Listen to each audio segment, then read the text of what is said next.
વડોદરા મહાનગરપાલિકાની વડી કચેરી ખાતે રિવ્યુ બેઠક મળી હતી. આ રિવ્યુ બેઠકમાં તમામ ઝોનના અધિકારીઓ સાથે બેઠક મળી હતી. ખાસ કરીને વોટર લોગિનના ધ્યાન પર આપવામાં આવ્યું છે. જે વિસ્તારોમાં પાણી ભરાય છે તેને ડ્રેનેજને સાફ સફાઈ સાથે સાથે તમામ અધિકારીઓને ફિલ્ડમાં રહેવા માટેની સૂચના આપવામાં આવ્યું છે. જ્યારે વરસાદના સમયમાં પણ રેનકોટ પહેરીને પણ ફિલ્ડમાં રહેવું પડશે તેવું સૂચન આપવામાં આવ્યું છે. સાથે સાથે વડોદરા મહાનગરપાલિકાના વિવિધ વિભાગોમાં પાન પૈકી ખાઈને પિચકારી માટેના તે માટે કડક સૂચના આપવામાં આવી છે. વિવિધ વિસ્તારોમાં પીવાના પાણીની સમસ્યા ઊભી થઈ છે તે પણ વહેલામાં વહેલી તકે પૂર્ણ કરવામાં આવે તેવી સૂચના કરવામાં આવી હતી. સાથે સાથે આગામી દિવસોમાં કુલપાટો પાર્કિંગ શરૂ કરવામાં આવે અને ગેરકાયદેસર દબાણો દૂર કરવામાં આવે તેવી સૂચના આપવામાં આવી છે. ગમે દિવસમાં ચોમાસાની આગાહી છે તો વરસાદની કાસોદને પણ સાફ સફાઈ કરવામાં આવી તેવી સૂચના કરવામાં આવી છે. જેના લઈને આજે વધુ વિગત મ્યુનિસિપલ કમિશનર અરુણ મહેશ બાબુએ પ્રતિક્રિયા આપી હતી. વરસાદે પણ દસ્તક દીધી છે. કયા ચર્ચા વિચારણા શું કામના એક્શન? સૌથી પહેલાં આજે ચારો ચાર ઝોનલ એન્જિનિયર્સની રિવ્યૂ કરવામાં આવ્યું છે. જે ફિલ્ડમાં ચાલતા અત્યારે કામગીરીમાં સૌથી પહેલાં વોટર લોગિંગ જેટલા એરિયાઝમાં છે વોટર લોગિંગ કાઢવા માટે જે પણ પગલાં લેવાના છે એના ઉપર કાળજી રાખવાનું કીધું છે. ડીવોટરિંગ પમ્પ્સ એક્ટિવેટ કરવાનું હોય તો ડીવોટરિંગ પમ્પ્સને પણ એક્ટિવેટ કરવાનું કીધું છે. જે જગ્યામાં ડ્રેનેજ ક્લોગિંગ છે ત્યાં સાફ સફાઈ કરીને ડાકડાઓનું ક્લીન કરીને પાણીનું જે લોગિંગ છે વોટર લોગિંગ છે એને નિકાલ કરવા માટે સૂચના આપી છે. તમામ અધિકારીઓને કર્મચારીઓને ડી અને એઈઝને ફિલ્ડમાં રહેવાની સૂચના આપી છે. હવેથી 4-5 દિવસ કન્ટિન્યુઅસ કદાચ વરસાદ હોય યા ના હોય ફિલ્ડમાં રહીને પબ્લિકનું અવર જવરમાં મૂવમેન્ટમાં તકલીફ ના પડે, વોટર લોગિંગ ના રહેવું જોઈએ એ તમામ કામગીરી ઉપર ફોકસ કરવા માટે સૂચના આપી છે. વરસાદ હોય તો રેનકોટ પહેરીને પણ અમે ફિલ્ડમાં ઉતરીને કામગીરી કરવાની સૂચના આપી છે. આપ જાણો છો કે ગયા વર્ષ અમે સપ્લાઈઝ પણ કર્યા હતા. એ બધા જ અત્યારે ફિલ્ડમાં ઇફેક્ટિવ કામગીરી કરવા માટે જે સૂચના આપી છે.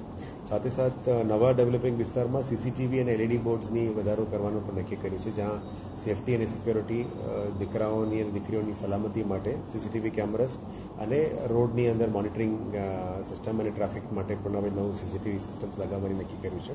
ખંડેરાવ માર્કેટમાં પણ આ ફ્લોર સિવાય સેકન્ડ ફ્લોર અને થર્ડ ફ્લોરમાં સ્વચ્છતાને જાળવી રાખવા માટે અને કોઈ પાન પિચકારી ના કરે, કોઈ અનનેસેસરી હાથ ધોઈને કચરો ના કરે એ બધા ધ્યાને રાખીને ખંડેરાવ માર્કેટના કોરિડોર્સમાં પણ સીસીટીવી મૂકવા માટે આજે ડિસિઝન લીધી છે.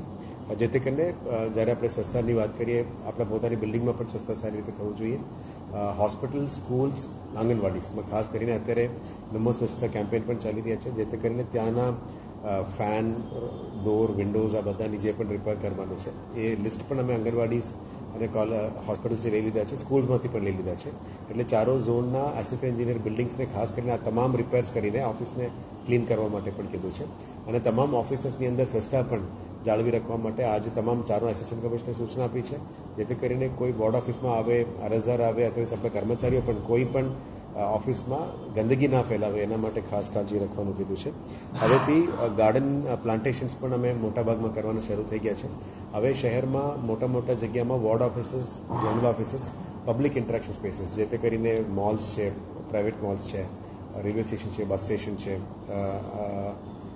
મોટાભાગમાં પબ્લિક ઇન્ટરેક્શન થતું હોય આવા જગ્યામાં ફ્રી રોપા વિતરણ માટે પણ અમે પ્લાનિંગ કરી છે. જેથી કરીને બીએમસીની કેનપી મૂકીને રોપા વિતરણ પબ્લિક માટે કરવાનું પણ સૂચના આપી છે. સ્થાનિક લેવલમાં એ વિતરણ થાય તો પબ્લિકમાં મેક્સિમમ ટુ મેક્સિમમ પબ્લિકને ઝાડો અને વાવેતર કરવા માટે રોપા પહોંચી શકે. સાથે સાથ ડ્રેનેજનું કામગીરીમાં પણ અત્યારે જે પણ કામો ચાલી રહ્યા છે એનું પણ ફાસ્ટ વહેલા તકે પૂરું કરવા માટે સૂચના આપી છે. જે પણ કામોમાં પેન્ડન્સી છે એ પણ વહેલા તકે પૂરું કરીને સીવર લાઇન સાથે અટેચ કરવાનું પણ સૂચના આપી છે. હેરિટેજમાં માંડવીનું કામ પણ એ લોકોએ શરૂ કરી દીધી છે અને નેક્સ્ટ લાલકોટમાં પણ જે કામ પ્રગતિ હેઠળ છે. ચોમાસાના કારણ જે પેસ્ટિંગની કામ હશે એમાં થોડું ડિલે થતું હશે પણ એ પણ અત્યારે શરૂ થઈ ગઈ છે. પ્રધાનમંત્રી આવાસનું ખાસ કરીને દેનામાં જે વડોદરા મહાનગરપાલિકાનો એરિયા છે ત્યાં મલ્ટિપલ હાઉસિંગ થઈ શકે કે કેમ એ પણ એક્સપ્લોર કરવાનું કીધું છે. હવે આ 30,000 મકાનોની અમે પ્લાનિંગ કર્યા છે. એમાં લગભગ 12 ડીપીઆર રાજ્ય સરકારમાં પહોંચી ગયું છે. હવે 3 ડીપીઆર અમે મોકલી રહ્યા છે. જેથી કરીને આવનારા દિવસોમાં મોટા પ્લોટ્સ જે હાઉસિંગ માટે રિઝર્વ છે ત્યાં હાઉસિંગ ફોર ઓલ સ્કીમ બની શકે એમ છે. પીવાના પાણીમાં હજુ કન્ટામિનેશનનું મોટાભાગમાં ઇસ્યુઝ પતી ગયું છે એવું મને જણાવવામાં આવ્યું છે. છતાં પણ વોર્ડ નંબર 13, 14, 15 અને 7 નંબર, 8 નંબરમાં જે ઇસ્યુઝ હતા એ બધું પૂરું કરવા માટે અને નિરાકરણ જાતે ત્યાં સ્થાનિક લેવલના સ્થાનિક પદાધિકારીઓ પબ્લિક સાથે રહીને એ બધા કામ નિકાલ કરવા માટે એમને અત્યારે સૂચના આપી છે. આપણે આશા રાખીએ કે વહેલા તકે આ બધું કામ પૂરું થાય અને પ્રશ્નથી પાણી આપી શકે. જે લાઇન જોડાણનું કામગીરી બાકી છે 125 MLDનું એ પણ કામ શરૂ થઈ ગયું છે, પણ તે તો પાણી સીપેજનું કામ છે. પણ એ લોકોએ ટીમે મને કીધું છે કે વિધિન આ મંથ એન્ડ સુધી આ પણ કામ પૂરું કરશું, જેથી કરીને આપણે 50 MLD પાણી આ સિટીમાં લાવી શકાય. આવનારા દિવસોમાં લેક્સના જે ડેવલપમેન્ટ અને રીડેવલપમેન્ટ અને શુદ્ધિકરણ માટે પણ અલગ અલગ એજન્સીસને નક્કી કરવામાં આવી છે. એના દ્વારા લેક રીડેવલપમેન્ટનું પણ કામગીરી પ્રગતિ એટેલસી ફ્યુચરિસ્ટિકમાં આવનારા દિવસમાં વધારે પબ્લિક આની ઉપયોગ કરી શકાય એ રીતનું ડેવલપમેન્ટો ત્યાં લાવવા માટે નાના સ્ટોલ્સ યા અમૂલ પાર્લર યા ફૂડ સ્ટોલ્સ લાવવા માટે કીધું છે. અમારા ગાર્ડન્સમાં પણ લોકો જાય છે, પણ ત્યાં પીવાના પાણી અથવા ચા માટે કંઈ વ્યવસ્થા નથી, એટલે પણ એ પણ રેગ્યુલેટેડ કરવા માંગીએ છીએ, જેથી કરીને VMCનું ઇન્કમ પણ આવે અને પબ્લિક પાસે પણ સુવિધા આપી શકાય એ રીતનું તૈયારીઓ કરી રહ્યા છે. ડાર્ક સ્પોટ્સ અત્યારે ચોમાસા છે એટલે સાંજે પણ વહેલા તકે અંધેરા આવી જાય છે, એટલે જે પણ ડાર્ક સ્પોટ છે એ બધામાં લાઇટિંગ કરવા માટે પહેલાંથી સૂચના આપી છે. લગભગ 38 સ્પોટ્સ આઈડેન્ટિફાઈ કર્યા છે અને ઓલમોસ્ટ 300+ લાઇટ્સ આના માટે એ લોકો આયોજન કરી રહ્યા છે સ્ટ્રીટ લાઇટ ડિપાર્ટમેન્ટ દ્વારા. એ પણ વહેલા તકે પૂરું કરવા માટે નક્કી કર્યું છે. વિશ્વામિત્રીની સાઈડમાં ઝાડ વાવેતરનું કામગીરી કન્ટિન્યુ છે. સિટીની અંદર પણ મલ્ટિપલ સ્પોટ્સમાં જે દબાણો છે આ દબાણો બધું દૂર કરીને મિયાવાકી ફોરેસ્ટ અથવા ગાર્ડન્સ કરીને સિટીમાં ગ્રીનરી વધારવા માટે અત્યારનો સમય છે એ કરવાનું પ્લાનિંગ કર્યું છે. પાર્કિંગના લીધે જે સમસ્યા આવે છે, સુપ્રીમ કોર્ટનો પણ આદેશ આવી ગયો છે કે ફૂટપાથને ફ્રી કરવું જોઈએ લોકોને ચાલવા માટે, પાર્કિંગ માટે નથી, અને ફૂટપાથને ક્લીન કરવાની એ કામગીરી પણ કન્ટિન્યુ રહેશે. અને ત્યાં આડેધડ પાર્કિંગ ના થાય એના માટે બોલીવાર્ડ્સ પર લગાવવાનું કામગીરી પ્રગતિ હેઠળ છે. આવનારા દિવસોમાં ટેન્ડરિંગ કરીને આખા સિટી માટે ARC કરીશું. અને જે રીતનું પેડેસ્ટ્રીયન ક્રોસિંગ્સ અને ટ્રાફિક્સ માટે પણ જે વ્હાઇટ પેઇન્ટ માર્કિંગ્સ છે એને પણ વધારે ફાસ્ટ કરવા માટે કીધું છે. CND વેસ્ટ આપણા માટે એક મોટું સમસ્યા સિટીમાં થઈ રહ્યા છે. અમુક વિસ્તારમાં વોર્ડ્સમાં જોશો તો રોડની સાઈડમાં જ કાટમાળ ઉતારીને લોકો આવા પ્રવૃત્તિઓ કરી રહ્યા છે.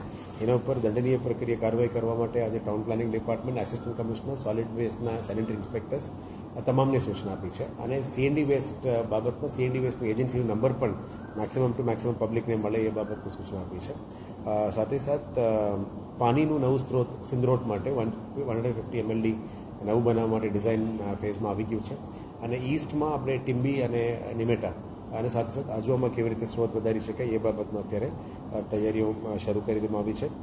મેઇનલી પ્લાન્ટેશન્સ ઉપર ફોકસ છે, સ્વચ્છતા ઉપર ફોકસ છે, અને પાર્કિંગ અને આવનારા દિવસમાં સ્ટ્રીટ ઉપર જે ઇસ્યુઝ છે એને પણ સોર્ટ આઉટ કરવા માટે જે સુપ્રીમ કોર્ટના આદેશ આવી છે એના ઉપર ફોકસ રાખીશું. મેઇનલી ચોમાસા દરમિયાન રોડમાં વોટર લોગિંગ જેટલું થાય મિનિમમ 4 કલાક, 8 કલાક, 12 કલાક, 24 કલાકમાં મેં અલગ અલગ કેટેગરાઇઝ કર્યું છે.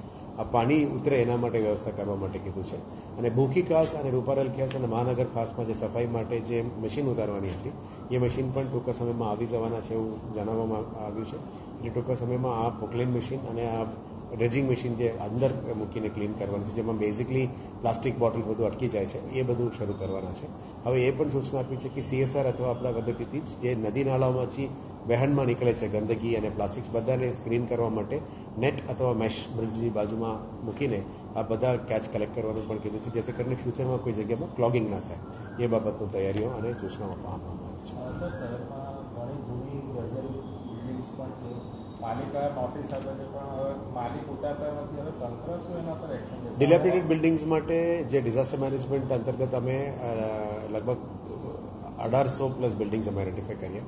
સાથે 400+ લોકોને સ્થળાંતર પણ કર્યા. બાકીના જેટલા લગભગ 1200 છે એ બધાની નોટિસ પણ ઇસ્યુ કરી દીધી છે. પણ આમાં જોખમી હોય તો એને વધુ દૂર કરવા માટે અમે વોર્ડ લેવલથી અને ઝોન લેવલથી કન્વિન્સ પણ કરી રહ્યા છે.